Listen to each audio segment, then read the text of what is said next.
Hey, it's Katie. I am coming to you from Northwest Ohio. Now, I don't know if you know, but about a year ago, I started working from home. So while the company is located down in Canal Winchester, Ohio, I'm up here kind of by Bowling Green, and it's been working out really great. So not only do I get to wear, more casual clothing during the day, but I've got a kitchen full of snacks, and Margot here gets to join me.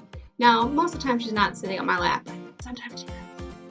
Now, even though it's working out really great for me, we had to do a lot of prep work at Working Partners to make this happen, and some of those even surrounded our drug-free workplace program, so I wanted to tell you about those today so you can prepare if you have employees working remotely or if you're thinking about it. The first one was all the rules still apply, and that includes alcohol exception. So even though I'm in my own home, it's considered on the job, so no alcohol consumption for me. Additionally, Working Partners had to look into what laws apply.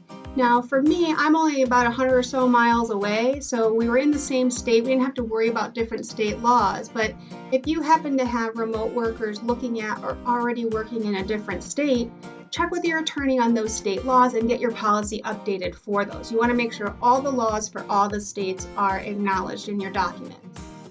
We also had to look at what if there's an accident? And of course, there was an accident, right? So a couple months ago, I was driving to Dayton and a deer maliciously jumped out and hit my car. So in that moment, we didn't have a supervisor who could just come and survey the situation. So I got on the phone with my operations manager, who is a trained supervisor, to go through the details and sent over pictures by smartphone of all the damage and everything that had happened. At that moment, we had to determine would a test be necessary. Now, in this case, it was the deer's fault. I didn't have to go for a test. If I had, the company would have had to find a drug testing site up here for me to go to and get a chain of custody form to them. So make sure you're checking with your drug testing vendor on those remote sites and if there are electronic forms that can be transferred. In the post-accident scenarios, we also have to look at reasonable suspicion, right?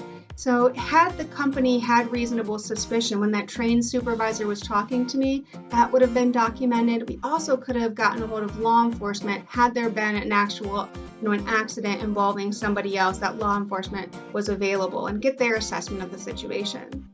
In general, for reasonable suspicion and really for company morale, we have started using video chatting, and I'm on the direct phone service line, so we can hear each other and see each other all day, every day, really, if we wanted to. So Working Partners really went through a lot of lengths to make sure that this process worked out smoothly and met what we needed for the drug-free workplace program.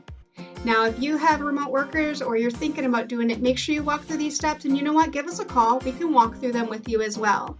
And if you happen to be in Northwest Ohio, give me a call. We'll go ahead and go get some lunch, and we'll probably leave Margot at home, though. Have a great one.